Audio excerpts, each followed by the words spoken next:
And with one stroke of a pen, basically, US aid to the world has been seriously curtailed. And there's a lot of conversation about it. There's a lot of talk surrounding why was this done? What, does this make sense? What was the purpose of all of this? And there are some people basically seeing this as the end of the US empire to some extent.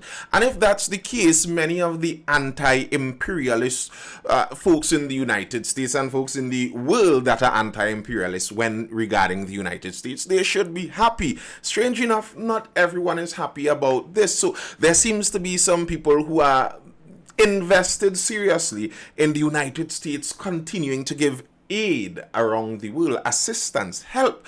And is this a benefit, especially looking at a country like Trinidad and Tobago, where I am here? Is this a benefit for Trinidad and Tobago where this aid stops, or is it the loss of a benefit? We're going to dive into that and see exactly what is what, and maybe there are benefits, maybe there are disadvantages. We're going to look at it. So make sure you hit that like button. Be sure you are subscribed if you are not yet subscribed. And please leave a comment if you have something to say. I do look at those comments, so it would be much welcome. Now, let's look at what President Donald Trump had to say about this whole occurrence here. What was his view on why he did this? What was the purpose of him doing this? Just a snippet here of him in his typically Trumpian fashion saying why this was done, why this was necessary.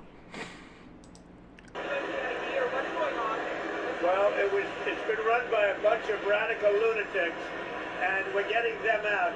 USAID, run by radical lunatics, and we're getting them out, and then we'll make a decision.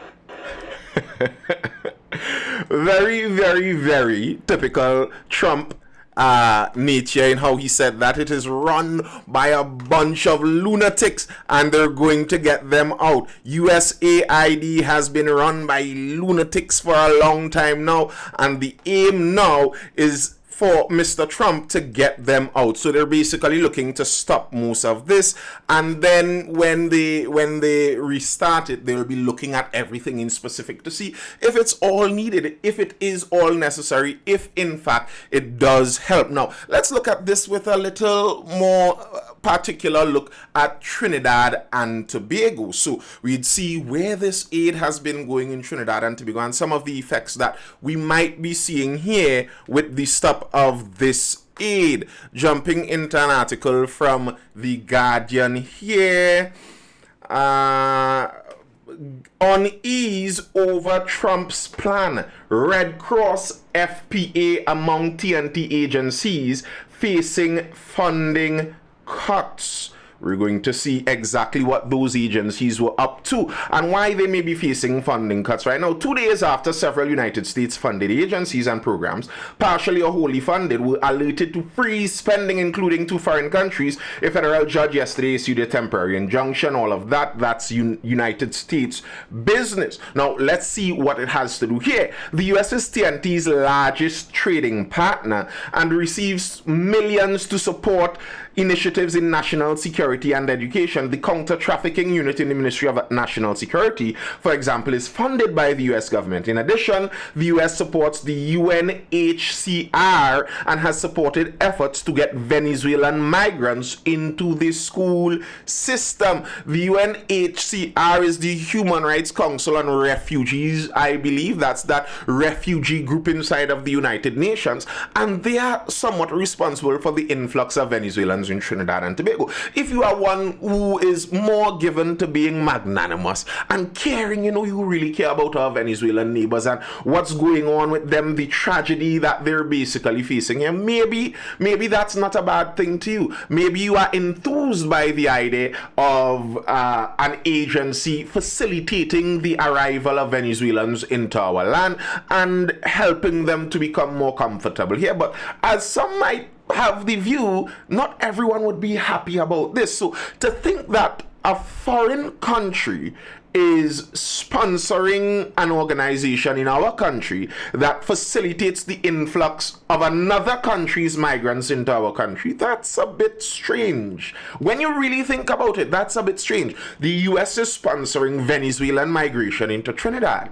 And is this just about helping the Venezuelans or helping the Trinidadians? Or is this really more of something trying to come to the United States' own political ends with their own relationship between Venezuela and Trinidad also? Let's read a little more in this. In the case of the Red Cross, Guardian Media was told that already the TNT Red Cross and the Family Planning Association of TNT, which receives funds from the US government, had been alerted to the move by the US authorities. So Family Planning Association of Trinidad and Tobago and the Red Cross. Who knows what the Family Planning Association of Trinidad and Tobago really is? Well, that's basically a branch of Planned Parenthood in Trinidad. And again, I guess if you are one who is enthused by the idea of advancing these more progressive and liberal concepts in our country, family planning gets into not just planning your family, but what they think is a good plan for your family. And should a good plan for your family be something imposed by a foreign culture onto us? Or should this be something that is endemic here, that we develop on our own, and this is how we see our families should be, and that's what we engage with? This again is to some extent foreign influence. Do we want that? Local impact United Nations resident coordinator for Trinidad and Tobago, Joanna Kazana, told Guardian Media yesterday that assessments were underway to determine potential impacts on development programming in the country. And this is something to keep in mind. There are lots of these people, and sometimes I used to wonder where all of these NGO executives, all of these bureaucrats, these people who go about just speaking, where they make money. This is how. So to some extent, this foreign aid that the US gives facilitates the employment of an entire level, an entire area of work all around the world. The bureaucrats, the social and justice bureaucrats in many different countries. And is this something that is a positive for our country? Do we see this as something that helps us as a nation? Are we benefiting by the US putting funds into migration in our country, into refugees, into family planning? And that's not the only area. There's also national security. Trump pulls the plug on TT Defense Force training. America First policies cut disaster training money for TNT. United States President Donald Trump's America First policies have begun to hit home. Sources confirmed yesterday that Trinidad and Tobago Defense Force, which has benefited from training programs with the U.S. military, has been formally notified that the training of the TTDF in civil military coordination in disaster relief, which was due to start on January 25th, has been cancelled. Now, this has some local impact because they were going to be trained on several aspects in disaster relief and management and all of that. But one could consider also, if there's a partnership going on through funding from the US government between the US military and the Trinidad and Tobago military, what would be the long-term impact of that? We are basically uniting these militaries closer. And I mean, in the case of Trinidad and Tobago, where we already have a close relationship, that may be seen as a positive thing. But is this also a way for the United States to maintain its control and oversight of different militaries? If various militaries depend on the US for funding, and you understand how this works. Very often this funding is going to somebody. It's paying somebody's salary with this funding. Some trainer, some person who is training these officers, they are receiving money from this. Some senior officer may be receiving a significant stipend from this. And will you be potentially buying loyalty by doing that? That's a question to consider. What are the benefits and what is the real purpose of USAID? What's the reason for this? Well, the USAID isn't the aid part of the USAID could give you a bit of a 6 for 9 where you feel like it's about aiding foreign countries. It's just about foreign aid. But no, it's the Agency of International Development. What exactly does that mean? What business does the US have in the development of the globe, of the world? The interest, I suppose, would be selfish. The US government's interest in the development all around the world would be to the benefit of the US government, or whichever aspects of the US government are in control of this funding. So there's a guy over on X, Twitter, formerly Twitter, Mike Benz. He was a former State Department guy in charge of something in the cyber world and all of that. And he is significantly a significant speaker against foreign influence and the intelligence community in the United States. And he has several posts now speaking about the effects that USAID has. What was the purpose of this USAID? Let's look to dive into some of these. Let's look to dive in and see what some of these say. Case in point, AOC promoting USAID all over X today actually came from a USAID program in college to jumpstart a miracle political career.